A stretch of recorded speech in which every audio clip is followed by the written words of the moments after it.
இப்போ கடந்த 2 நாட்கள்ல 20ன்ற விஷயம் பதிவாகுது. திராவிட கட்சிகள் இருக்கும்போது இன்னும் அதிகமா தான் இருந்தது. ஆனா வழக்குகள் பதிவாச்சா அப்படின்னு பார்த்தீங்கன்னா, சத்தியமா வந்து 100ல 65% வழக்குகள் பதிவாகல. பதிவாகாம 35% வழக்குகள் பதிவாக மட்டும். ஏன்னா எஃப்ஐஆரை வந்து திராவிட கட்சிகள் ஆட்சியில இருக்கும்போது, சாதாரணமா ஒரு வண்டி காணாத போச்சுன்னு நீங்க எஃப்ஐஆர் சிஎஸ்ஆருக்கு நீங்க நடந்தாலே குறைஞ்சபட்சம் 10 தடவை நடக்கும். இதே திமுக ஆட்சியிலும் சரி, அதிமுக ஆட்சியிலும் சரி 10 தடவை சிஎஸ்ஆருக்கு நடக்கும். இதே சகோதரி கனிமொழி அவர்கள் பார்த்தீங்கன்னா, ஆளுங்கட்சியா இருக்கும்போது, அந்த சகோதரி கனிமொழி அவர்கள் பிரஸ்ல வந்து மைக் எடுத்து வந்து நின்னா கூட அவங்க பேசவே மாட்டாங்க. அப்படியே ஓடிடும். ஆன்னு போயிடுவாங்க. இதுதான் அவங்களோட ஆட்டிட்யூட். ஸோ திடீர்னு இப்போ இந்த ஆட்சி வந்தோடனே இவ்வளவு தூரம் நடந்தோடனே தாடு போட்டு நகராட்சி குதிக்கிறாங்க எல்லாரும். அதாவது விஜய் அவர்கள் பொறுப்பேற்றதுல இருந்து உடனடியாக ஓவர் நைட்ல மாற்றம் வரும் அப்படின்னு சொல்லி எதனா எதிர்பார்த்தா சத்தியமா கிடையாது. டோட்டல் சிஸ்டம் கரப்ட் ஆயிருக்கு. தமிழ்நாட்டில் இருக்க மொத்த சிஸ்டம் கரப்ட் ஆயிருக்கு. இந்த சிஸ்டத்தை கரெக்ட் பண்ண ஓவர் நைட்லயோ ஓவர் 3 மந்த்ஸ்லயோ இல்லை 6 மந்த்லயோ கரெக்ட் பண்ணவே முடியாது. அண்ட் எந்த ஒரு மது கடைகளாகும் ஏனைய டாஸ்மாக் ஃபேக்டரிஸ் மிச்ச ஃபங்க்ஷனரிஸ் எல்லா இடத்துலையும் வந்து பார்த்தீங்கன்னா ஒரு ரீஹாபிலிட்டேஷன் சென்டர் அது கம்பல்சரி வச்சாதான் இந்த மது விஷயங்கள் குறையும். திமுக பிரிவில் இதே மாதிரி மது உள்ள கொஞ்சம் கொஞ்சமான ஒழிக்க போறாங்க. அந்த இருக்கிறத விட ஒரு 3% இன்க்ரீஸ் தான் பண்ணி வச்சு திமுக ஆட்சி காலம் 47,500 கோடி வரைக்கும் வருமானம் இருக்கு. இப்போ 51,000 கோடி வருமானம் வரும். ஒரு புறம் வந்து பாலியல் வன்கொடுமைகள், கொள்ளை எதிர்க்கட்சிகள் வந்து கடுமையா விமர்சனம் பண்றதோட அதை பெரும் அரசியல் ஆக்கிக்கிட்டு இருக்காங்க. இன்னொரு எதிர்க்கட்சி யாரை சொல்றீங்க? திமுக சார். திமுக எதிர்க்கட்சியா செயல்படுதுன்னு நீங்க நினைக்கிறீங்களா? இல்ல எனக்கு தெரியல. ஏன்னா கனிமொழி என்ற ஒரு சகோதரி மட்டும்தான் திமுக சார்பாக பேசிக் கொண்டிருக்கிறார். அவ்வப்போது நேரம் கிடைக்கும் போது மைக் எங்காவது கிடைத்தால் அந்த நேரத்தில் மட்டும் உதயநிதி அவர்கள் ஏதாவது பேசிட்டு செல்கிறார். டிஎன்இபி டிபார்ட்மெண்ட் தமிழக மின்துறையில இருக்கக்கூட ஆட்சியராகட்டும் ஏனைய ஆணையராகட்டும் உண்மையிலே இப்படிதான் திராணியம் தான் வாங்க பேசலாம், விவாதிக்கலாம். இன்னைக்கு we are in shortage of transformer. வெக்கமே இல்லாம 6 லட்ச ரூபாய் 7 லட்ச ரூபாய் டிரான்ஸ்ஃபார்மர் வந்து 14 லட்ச ரூபாய் 23 லட்ச ரூபாய் கொண்டு இது பண்ணி வாங்கியிருக்காங்க திமுக ஆட்சி காலத்தில். இது அறப்போர் இயக்கம் வந்து ஒரு கேஸ் ஃபைல் பண்ணி அதுக்கு முன்னே நிலுவையில் இருக்கு அந்த case. Senthil Balaji in fact is about to be glute there. இந்த 3 மெயின்டெனன்ஸ்ல பிரிவென்டிவ் மெயின்டெனன்ஸ் செய்யறதுக்கு அரசாங்க கஜானால பணம் இல்லை. எங்கெங்கெல்லாம் வெடிச்சு போதோ எங்கெங்கெல்லாம் வந்து ட்ரிப் ஆகுதோ அது மட்டும் போய் உடனடியாக அட்டன் பண்ணிட்டு வராங்க. திமுக ஆட்சி காலம் முடியும் போது கிட்டத்தட்ட 1,18,000 சொச்சம் பேர் ஸ்டாஃபிங் ப்ராப்ளமா இருக்கு.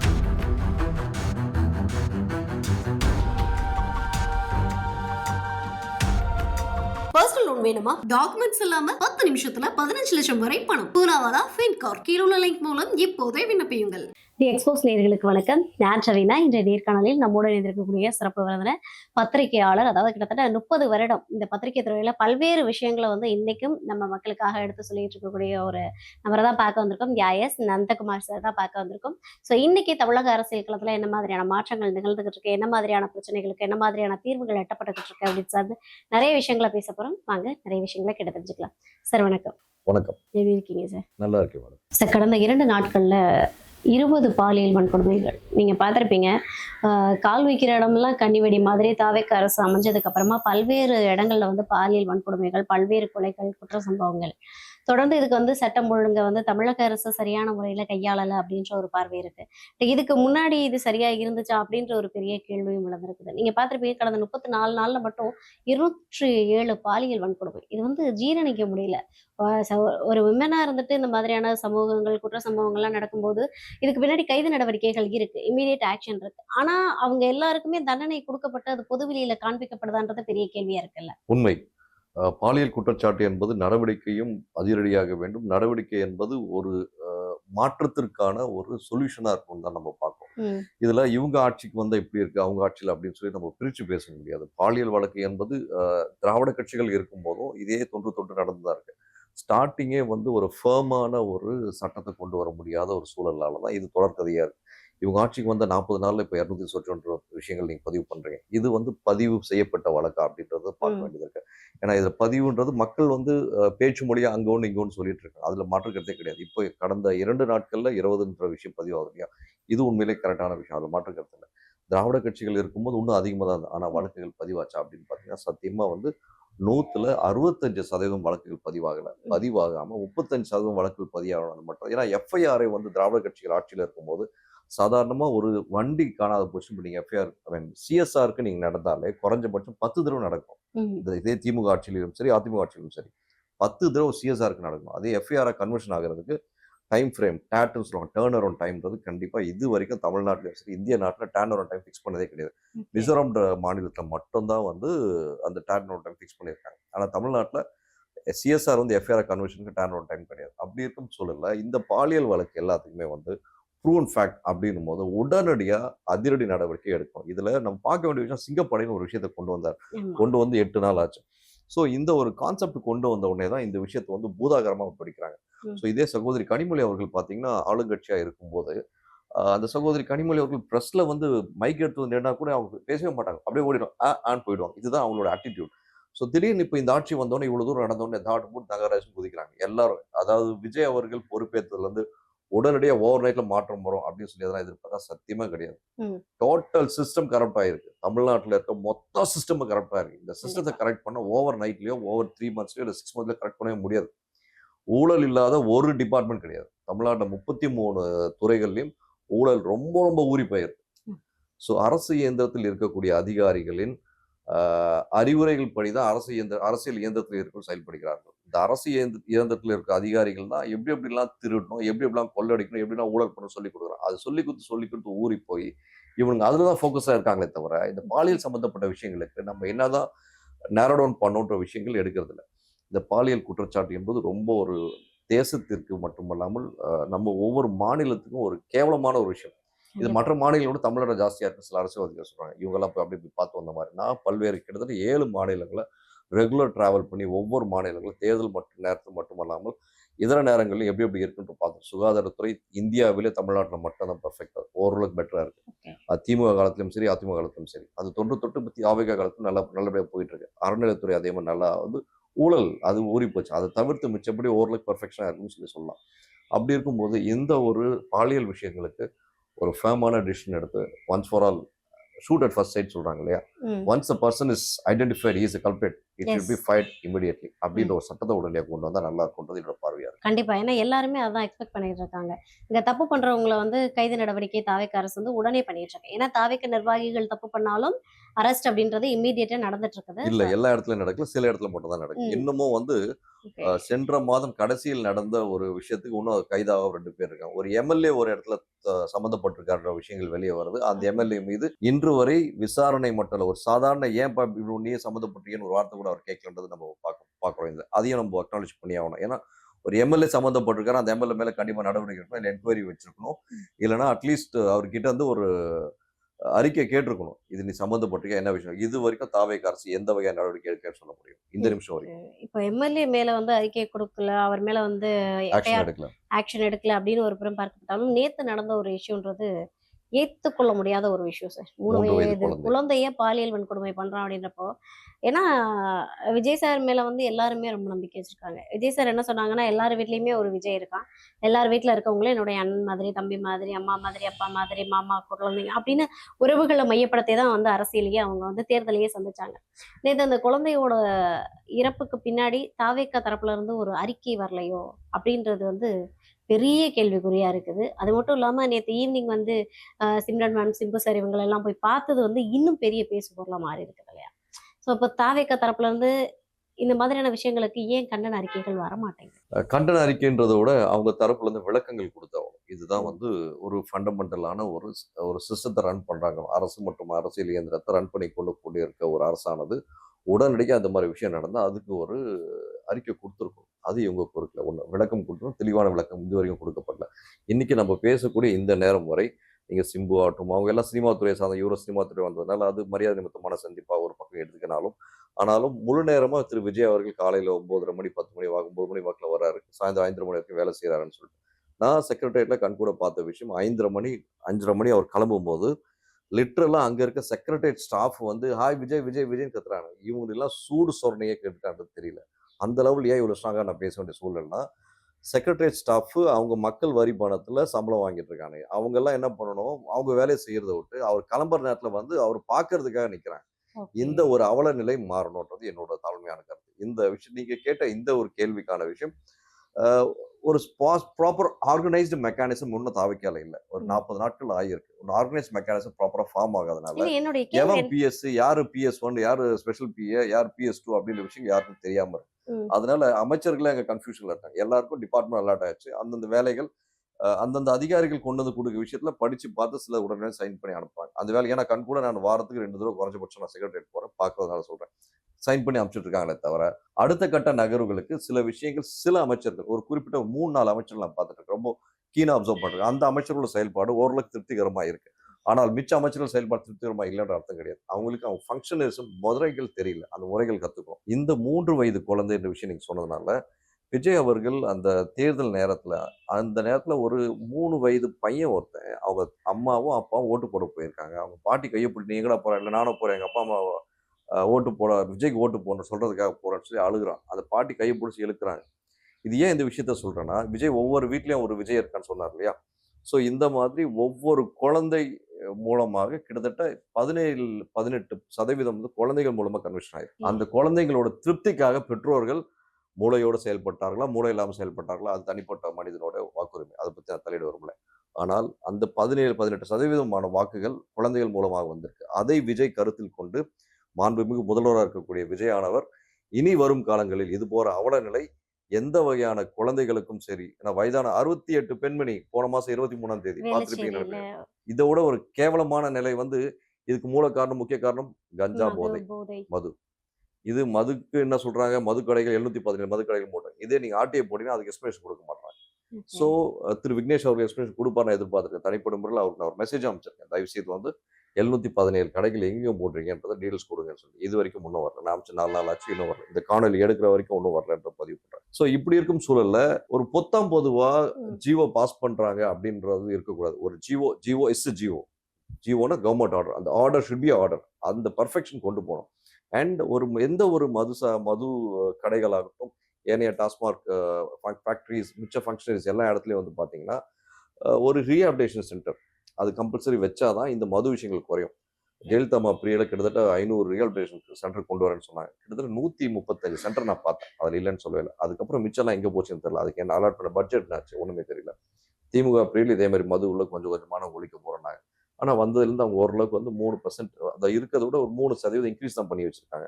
அதில் வந்து நான் ஸ்ட்ராங்காக சொல்ல முடியும். முதல்ல 35,000 கோடி வந்துட்டு 32,000 35,000 கோடி வந்திருந்த வருமானம், ஆண்டு வருமானம் 32-35,000 கோடி மது மூலமாக. திமுக ஆட்சி காலம் 45,000 47,500 கோடி வரைக்கும் வருமானம் இருக்கு. இப்போ 51,000 கோடி வருமானம் வரும். அந்த லெவல் கொண்டு வந்திருக்காரு நம்ம வீர தீர செந்தில் பாலாஜி அவர்கள். இந்த மாதிரி ஒரு வளர்ச்சியை கொண்டு வந்துட்டு இருக்காங்க தமிழ்நாடு. இது கேவலமான வளர்ச்சி என்று தெரியவில்லை. இந்த போன்ற கேவலமான வளர்ச்சியால தான் வந்து இந்த மாதிரி முட்டாள்தனமான காரியங்கள் செய்து கொண்டிருக்கிறார்கள் சில இளைஞர்கள், சில நடுத்தர ஆண்கள். சார் நீங்க பார்த்துருப்பீங்க, சிஎம் விஜய் சார் வந்து அந்த விளாத்திக்குளம் மாணவி வழக்குல வந்து அந்த பொண்ணு இறந்த உடனே வந்து ஒரு கண்டன அறிக்கை கொடுத்தாங்க. உண்மை. நான் இந்த குழந்தை இறந்து இன்னும் கிட்டத்தட்ட 24 மணி நேரம் ஆயிடுச்சு. ஸோ இதை வந்து மக்கள் அக்செப்ட் பண்ணிப்பாங்களான்றது ஒரு பெரிய கேள்வியா இருக்கு. நீங்க அக்செப்ட் பண்ணிப்பீங்களா மேடம்? மாட்டேன் சார். நான் சத்தியமா அக்செப்ட் பண்ணல. நான் என்னோட சமூக ஊடகங்கள்ல பதிவுகளை ஸ்ட்ராங்காக ரெக்கார்ட் பண்றேன். ஏன்னா மாறு வேஷங்களில் செய்யக்கூடிய நீட் அனிதாவிற்காக மட்டுமல்லாமல் ஒரு ஜல்லிக்கட்டு போராட்டம், பல்வேறு போராட்டங்களுக்கு, பல்வேறு நிகழ்வுகளுக்கு தூத்துக்குடியில அந்த கந்தவட்டி கும்பலால வந்து சூசைட் பண்ணிக்கினாங்க தெரியுங்களா? அந்த கலெக்டர் ஆஃபீஸ் வெளியில அந்த 3-4 பேர். அதுக்கு மறுநாள் என்ன பண்ணாங்க, அந்த ஃபயர் மிஷின் வச்சுட்டோம்னு சொல்லிட்டு அதை வச்சு இது பண்ணாங்க. ஆனால் அந்த நபர்களை கூட போய் பார்க்க முடிந்த விஜய் அவர்களுக்கு சிஎம் ஆனவுடன் இது போன்ற விஷயங்களில் தலையிட நேரம் இல்லை என்று ஸ்ட்ரைட்டா ஒரு சார்ஜ் வைக்கலாமா அப்படின்னு பார்த்தா எஸ், அஃப்கோர்ஸ் வைக்கணும். இந்த மாதிரி விஷயங்களுக்கு 3 வயது குழந்தை என்பது சென்சிட்டிவான விஷயம். உலகம் முழுக்க இன்னைக்கு பேசப்படுது. ஸோ இதே ஜென்சி கிட்ஸ் மூலமா அவ்வளோ ரீல்ஸ் போட்டு வந்தக்கூடிய திரு விஜயானவர் இந்த விஷயங்களுக்கு கண்டிப்பாக வாய் திறந்து பதில் சொல்ல வேண்டும் என்பது என்னோட தாழ்மையான பார்வையா இருக்கு. ஒரு புறம் வந்து பாலியல் வன்கொடுமைகள், கொள்ளை கொடூரங்கள் அரங்கேற்றி இருந்தாலும் இதை வந்து எதிர்கட்சிகள் வந்து கடுமையா விமர்சனம் பண்றதோட அதை பெரும் அரசியல் ஆக்கிக்கிட்டு இருக்காங்க. எதிர்கட்சி யாரும் சொல்றீங்க மேடம்? திமுக எதிர்கட்சியா செயல்படுறது நீங்க நினைக்கிறீங்களா? இல்ல எனக்கு தெரியல. ஏன்னா கனிமொழி என்ற ஒரு சகோதரி மட்டும்தான் திமுக சார்பாக பேசிக் கொண்டிருக்கிறார். ஆனா திரு ஸ்டாலின் அவர்கள் முதலே சொன்னார் 3 மாசம் நாங்க டைம் கொடுக்குறோம்னு சொன்னார். அதனால அவர் வெயிட் பண்றாரு. 6 மாசத்துக்காக வெயிட் பண்றாங்க போல இருக்கு. அவ்வப்போது நேரம் கிடைக்கும் போது மைக் எங்காவது கிடைத்தால் அந்த நேரத்தில் மட்டும் உதயநிதி அவர்கள் ஏதாவது பேசிவிட்டு செல்கிறார். ஆனால் கனிமொழி அவர்கள் அவ்வப்போது ஒரு எதிர்கட்சியில் இருக்கக்கூடிய நபராக சரியாக பயன்படுத்தி பேசிக் கொள்கிறார். இது வந்து முறையல்ல. எதிர்கட்சி பாலியல் சம்பந்தப்பட்ட விஷயங்களுக்கு இந்த நேரத்தில் கூட்டணியில் இருக்கக்கூடிய முதுகெலும் உள்ள அந்த கம்யூனிஸ்ட் கட்சிகள் போராட்டம் செய்திருக்க வேண்டும். அவர்கள் வெட்கமே இல்லாமல் கூட்டணியில் இருப்பது ஒன்று ரொம்ப வெட்கக்கேடான விஷயம். ஏன்னா கம்யூனிஸ்ட் கட்சி அப்படி இல்லை. கூட்டணி வெற்றி பெற்ற உடனே வெளியே வந்து போராட்டம் பண்ணுவோம். ஒவ்வொரு விஷயத்துக்கும் இறங்கி போராட்டம் பண்ண கட்சி தான் கம்யூனிஸ்ட் கட்சி. இன்னைக்கு அப்படி இல்லை. எப்போ அறிவிச்சிருக்காங்க மேடம்? இன்னைக்கு அறிவிச்சிருக்காங்க. எந்த டேட்ல பண்ண போன அறிவிச்சிருக்காங்க பாத்தீங்களா? இல்ல இதுதான் இவங்களோட கம்யூனிஸ்ட் கட்சியோட இன்றைய நிலவரம். இந்த கொடுமையா இருக்குன்றீங்கல்ல எல்லாமே. கண்டிப்பாக. தமிழ்நாடே வந்து பயங்கரமா அதெல்லாம் பாதாளத்துக்கு இதே போயிட்டு தான். அதிமுகவோ இல்ல பாஜக சார்ந்த கூட்டணி கட்சி என்று ஆண்டு இருந்தால் திருமாவளவனை போல் ஒரு நாடக மேடையில் நாடகம் ஆடி இருக்க முடியாது. அதே போல பல்வேறு கூட்டணியில் இருக்கக்கூடிய ஏனைய கட்சிகளும் அவ்வளவு நாடகம் பண்ணியிருப்பாங்க. இன்னைக்கு அதே முஸ்லிம் கட்சி ஆகட்டும், ஏனைய கம்யூனிஸ்ட் கட்சிகள் வாயை மூடிக்கொண்டு இருக்கிறது உண்மையில ஏற்றுக்க முடியல. கண்டிப்பா. ஏன்னா இம்மீடியட் ரியாக்ஷன்றது இந்த மாதிரியான விஷயங்களுக்கெல்லாம் தேவை அப்படின்னு தான் கண்டிப்பா. நானும் சொல்றேன். ஸோ ஒரு புறம் வந்து மின்வெட்டு அப்படின்றது பெரிய பேசு பொருளா மாறிட்டு இருக்கு. நீங்க உண்மை. பார்த்திருப்பீங்கன்னு நினைக்கிறேன். பல இடங்கள்ல வந்து மின்வெட்டு நிகழ்றதுக்கு வந்து தாவேக அரசு வந்து திமுக அரசு தான் காரணம் அப்படின்னு ஒரு புறம் சொல்லிட்டு இருந்தாலும் பாதிக்கப்படுறது மக்கள் தானே. உண்மை. இதுல நம்ம பார்க்க வேண்டிய விஷயம் என்னன்னா, ஃபர்ஸ்ட் அண்ட் ஃபார்மோஸ்ட் மக்களோட புரிதலுக்காக தமிழ்நாடுல TNEB department, Tamil Nadu electricity board டிபார்ட்மெண்ட்ல ஒரு 3 வகையான maintenance, preventive maintenance, breakdown maintenance, productive maintenance. இந்த 3 மெயின்டெனன்ஸ் கம்பல்சரி பண்ணி ஆகணும். பிரிவென்டிவ் மெயின்டெனன்ஸை வருமுன் காப்போம். ப்ரொடக்டிவ் மெயின்டெனன்ஸை நடந்து கொண்டு இருக்கும்போதே சரி செய்யணும். பிரேக் டவுன் மெயின்டெனன்ஸை எல்லாம் ஷட் டவுன் ஆனதுக்கப்புறம் செய்யணும். ஸோ இந்த 3 மெயின்டெனன்ஸில் ப்ரிவென்டிவ் மெயின்டெனன்ஸ் செய்கிறதுக்கு அரசாங்க கஜானால பணம் இல்லை. ப்ரொடக்டிவ் மெயின்டெனன்ஸ் செய்கிறதுக்கு போதுமான அளவு ஸ்டாஃபிங் இல்லை. பிரேக் டவுன் மெயின்டெனன்ஸ் மட்டும் தான் இப்போ ஏன் பண்ண முடியுதுன்னா, எங்கெங்கெல்லாம் வெடிச்சு போதோ, எங்கெங்கெல்லாம் வந்து ட்ரிப் ஆகுதோ அது மட்டும் போய் உடனடியாக அட்டன் பண்ணிட்டு வராங்க. கிட்டத்தட்ட 1,18,000 சொச்சம் பேர் ஸ்டாஃபிங் ப்ராப்ளமாக இருக்குது. இதில் இப்போ 2026ல் இந்த வருஷம் செப்டம்பர், அக்டோபர், நவம்பரில் ரிட்டையர்மெண்ட் அவ்வளோ பேர் இருக்காங்க. அதில் ஒரு 23,000 பேர் ரிட்டையர்மெண்ட் வரப்போகுதுன்னு சொல்லி கேள்விப்பட்டேன். ஏற்கனவே ஃபில் ஆகாமல் இருக்கு. இதில் நம்ம பார்க்க வேண்டிய விஷயம் என்னன்னா, திமுக ஆட்சி காலம் முடியும் போது கிட்டத்தட்ட 55லேருந்து 60% கான்ட்ராக்டர் வந்து வெளியே போயிடறாங்க. அவங்களுக்கான கான்ட்ராக்ட் பீரியட் முடிஞ்சோன்னே வெளியே போகிறாங்க. வெளியே போகும்போது இவங்க திட்டமிட்டு திமுக செஞ்சுட்டாங்க சொல்லிட்டு தாவேக்காரங்க சொல்றாங்க. திட்டமிட்டு செஞ்சாலும் திட்டமிட்டு அவங்களோட அரசியல் நிலைப்பாட்டில் நம்ம குறை சொல்ல முடியாது. ஆனால் கான்ட்ராக்டர் அவனுக்கான பீரியட் முடியுது, அவனுக்கான பேமெண்ட் செட்டில்மெண்ட் ஆகி கரெக்டாக முடிச்சுட்டு போகிறான். பேலன்ஸ் இருக்கு அந்த 35-40% அந்த கான்ட்ராக்டர் மட்டும் ஏன் இருக்கான்னா அவனுக்கு பேமெண்ட் கிளியரன்ஸ் ஆகலை, அதனால அவன் வந்து வேலை செய்கிறான். இப்போ அந்த 35-40% மக்கள் அந்த கான்ட்ராக்டர் ஏஜென்சி ரன் பண்றவன் அவனுக்கு ஸ்டாஃபிங் வச்சு தான் வேலை செய்ய முடியுது. ஆனால் இப்போ அவனுக்கு ஓவர்லோடு கொடுக்க என்ன ஆயிடுதுன்னா அவனால வந்து வேலை செய்ய முடியல. அண்ட் நம்ம முதல்ல சொன்ன மாதிரி பிரேக் டவுன் மெயின்டெனன்ஸ் 2006க்கு அப்புறம் எந்த வகையான ப்ரொடக்டிவ் மெயின்டெனன்ஸ், ப்ரிவென்டிவ் மெயின்டெனன்ஸ் பண்ணலன்றது நான் ப்ரூஃபோட சொல்ல முடியும். டிஎன்இபி டிபார்ட்மெண்ட், தமிழக மின்துறையில இருக்கக்கூட ஆட்சியராகட்டும், ஏனைய ஆணையராகட்டும், உண்மையிலே உங்களெல்லாம் திராணியம் தான், வாங்க பேசலாம், விவாதிக்கலாம். ஏன் இவ்வளவு ஸ்ட்ராங்கா சொன்னா 2006க்கு அப்புறம் எந்த வகையான பிரிவென்டிவ் மெயின்டெனன்ஸ் தமிழ்நாட்டில் நடக்கல? இன்னைக்கு we are in shortage of transformer. வெக்கமே இல்லாம 6 லட்சம் ரூபாய் 7 லட்சம் ரூபாய் டிரான்ஸ்ஃபார்மர் வந்து 14 லட்சம் ரூபாய் 23 லட்சம் ரூபாய் கொண்டு இது பண்ணி வாங்கியிருக்காங்க திமுக ஆட்சி காலத்தில். இது அறப்போர் இயக்கம் வந்து ஒரு கேஸ் ஃபைல் பண்ணி அதுக்கு இன்னும் நிலுவையில் இருக்கு அந்த case. Senthil Balaji in fact is about to be glute தேர்.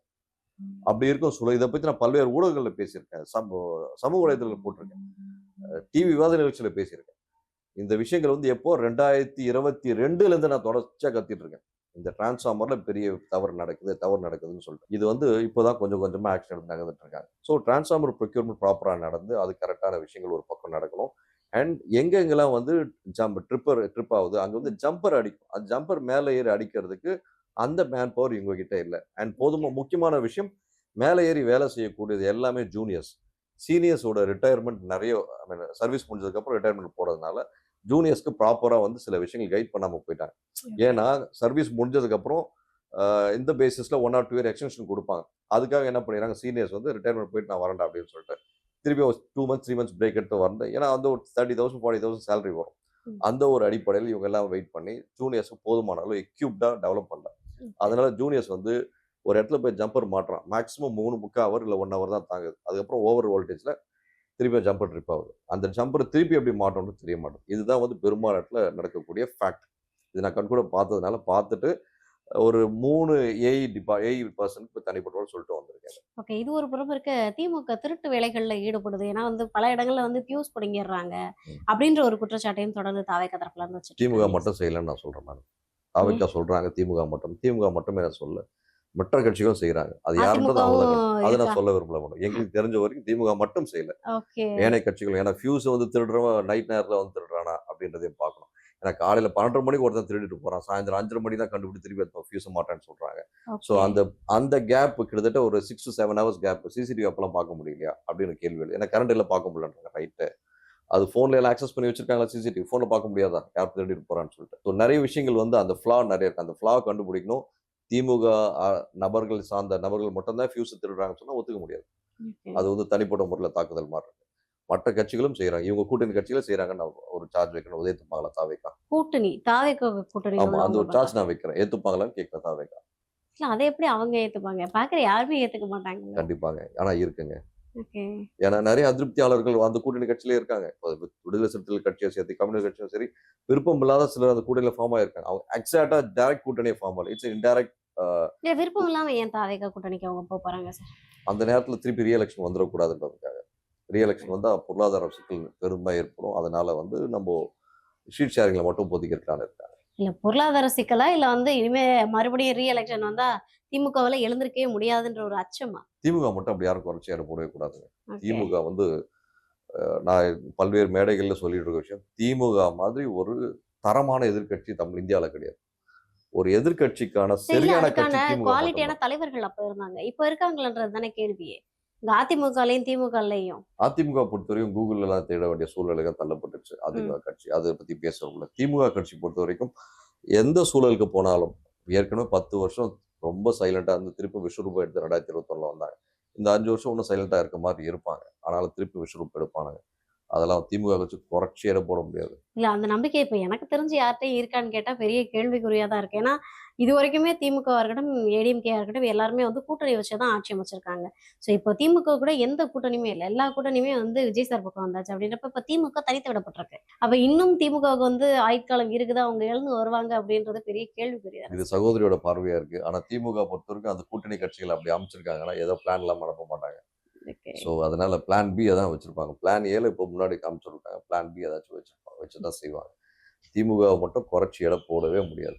இன்னைக்கு திமுக காங்கிரஸ்க்கு பிரச்சனை சொல்லலாம். கிட்டத்தட்ட 20, 21 ஆண்டுகள் வந்து ரொம்ப நல்ல ஜெல்லான ஒரு கூட்டணி. அது மட்டும் இல்லாம நடுவுல 4 இயர்ஸோ 3½ இயர்ஸோ நடுவுல பிரேக் ஆகுது. திருப்பி ரீஅலைன் ஆனாங்க.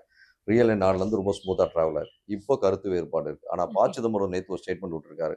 திமுக தலைமையிலிருந்து இன்று வரை கூட்டணி முறிந்து இந்தியா கூட்டணியில் பிரிந்து விட்டோம் என்ற வார்த்தை பதிவு பண்ணவில்லை. அட் த சேம் டைம் காங்கிரஸோட உறவு முடிந்து விட்டது என்று தலைமையிலிருந்து பதிவாகவில்லை என்ற வார்த்தையை பதிவு பண்றாரு. இங்கே தான் வாட்ச் பண்ணணும். இல்ல அது அதிகாரப்பூர்வமா தான் இல்ல. ஆனா வந்து இந்தியா கூட்டணி கூட்டம் நடத்தும்போது திமுக மறுப்பு தெரிவிச்சிருக்காங்களே போகலையே. புறக்கணிப்பு என்பது வேறு. கூட்டணி அழைப்பின் ஏற்று நான் இல்ல செல்லவில்லை என்பது புறக்கணிப்பே வேறு. அதிருப்தியோட வெளிப்பாடு தானே சார். அது ஒருத்தர் ஒரு பார்வையா இருக்கலாமா? ம். இவங்க என்னன்னா இந்த சூழல்ல வந்து அங்க போயிட்டா இன்னும் பேக்ல பவுன்ஸ் ஆகும் அப்படின்றதுக்காக 6 மாசம் இவங்க என்னலாம் ஏன்னா காங்கிரஸ் கூட எப்பவுமே வந்து காங்கிரஸ் தொண்டர்கள் திமுக தொண்டர்கள் ஜெல்லான சரித்திரமே கிடையாது. கரை வேட்டியும் காவி வேட்டியும் ஒன்றா சேராது. அதுல ரொம்ப தெளிவா இருந்தாங்க ஒரு காலத்துல. ம். கதர் வேட்டியும் கரை வேட்டியும் ஒன்று சேருமா என்று ஒரு கேள்வி எழுந்தது கக்கன் காலத்தில். அதுவும் நடந்தது. ஓகே. கதர் வேட்டி என்றால் காங்கிரஸ், கரை வேட்டி என்றால் திமுக அந்த காலத்துல. அப்படி இருக்க சொல்ல ரெண்டும் ஒண்ணே சேரவே சேராது ஒரு காலத்துல சொல்லிட்டு இருந்தாங்க. ம். அதே ஒண்ணு சேர்ந்து எல்லாம் நடந்தது. ஸோ காலங்கள் மாற மாற சூழ்நிலைகள் கண்டிப்பா மாறும். திமுக நினைச்சா ஓவர் நைட்ல எல்லாரும் விலைக்கு வாங்கிடுவாங்க. கம்யூனிஸ்ட் கட்சியில தலைவரை ஒத்துக்கினா தானே. எங்களுக்கு 25 கோடி கொடுத்தாங்க. அந்த கம்யூனிஸ்ட் கட்சி 25 கோடி கொடுத்தாங்க. ஒயிட்ல தான் கொடுத்தாங்கன்றாங்க. வெக்கமே இல்லாம எல்லாம் பணத்தை வாங்கிட்டு கூட்டணி வச்சுப்பாங்க. அந்த தான் இதோட இல்ல கூட்டணி பணம் தான். அப்படின்ற விஷயம் இந்த தேர்தல்ல தோற்கடிக்கப்பட்டிருக்குன்னு தான் சார் நான் நினைக்கிறேன். கரெக்ட்டுங்க. ஏதோ 2 தொகுதியில ஒரு ரீசென்ட்டா ஒரு தாவேகா எம்எல்ஏ வந்து சொல்லியிருக்காரு. அதே மாரி தாவேகா கட்சியை சார்ந்த ஆமா, நபர் ஆமா. ஒருத்தர் பார்த்தேன். சொல்லியிருந்தாரு. அந்த சேலம் சேலம். அந்த தொகுதியில வந்து ரூ. 2000 வாக்கு கொடுத்ததா சொல்லப்படுது. ஸோ பணம் ஒழிக்கப்பட்டது, ஜாதி மதங்கள் ஒழிக்கப்பட்டது, வாழ்த்துக்கள் அதுல மாற்று கருத்து இல்ல. ஆனா அந்த ஒரு இடத்துல அந்த ஒரு பதிவு வந்திருக்குன்னா, ஏதோ தவறு நடந்திருக்கு இல்லையா? அதையும் நம்ம கருத்தில் கொள்வோம். ஓகே. எல்லாமே வெள்ளத்தாளா இருக்கணும்னு நினைச்சா எப்படி? ஏதாவது ஒரு சில கருப்பு தாள்களும் இருக்கும். கண்டுபிடிக்க வேண்டியது தான். என்ன பண்றது? நல்ல ஓகே. விஷயங்க. ம். நம்போ மக்கள் இது ஒரு மாற்றத்தை நோக்கி எல்லாம் வாக்கு அளிச்சிருக்காங்க. கிட்டத்தட்ட கண்டிப்பா சார். 108 அது தொகுதி மறுப்பதற்கு இல்ல. வந்தது ரொம்ப பெரிய விஷயம். எம்ஜிஆருக்கு அடுத்தபடியா எம்ஜிஆரே கூட 9 வருஷம் எக்ஸ்பீரியன்ஸ் ஆகி தான் டைரக்ட்டா வந்து சிஎம்மா உட்கார்ந்தார். இவர் வந்த 2 1/2 வருஷத்துல டைரக்ட்டா சிஎம்மா உட்கார்ல ஒரு இவ்வளோ பெரிய ஆப்பர்ச்சுனிட்டி மக்கள் குடுத்துருக்காருன்னா, கண்ல விளக்கண்ண விட்டு பார்க்கணும் மாண்புமிகு முதல்வர் அவர்கள். தான் கூட இருக்க அமைச்சர்கள் என்ன லெவல்ல வேலை செய்றாங்கன்றத ஒவ்வொன்த்துக்கும் தனித்தனியா தனி இன்டெலிஜென்ஸ் வச்சு செக் பண்ணணும். அப்படி செக் பண்ணால் மட்டுமே சில விஷயங்கள்லாம் தவிடுபடியாகும். முக்கியமா வந்து இந்த பாலியல் விஷயம் இன்னைக்கு இருக்க சூழல் ரொம்ப வர்ஸ்ட்டா போயிட்டு இருக்கு. இதுக்கு ஒரு நிரந்தர தீர்வு கொண்டு வரணுன்றது என்னோட தாழ்மையான கருத்தா இருக்கு. பர்சனல் லோன் வேணுமா? டாக்குமெண்ட்ஸ் இல்லாம 10 நிமிஷத்துல 15 லட்சம் வரை பணம். பூனாவாலா ஃபின்கார். கீழ உள்ள லிங்க் மூலம் இப்போதே விண்ணப்பியுங்கள்.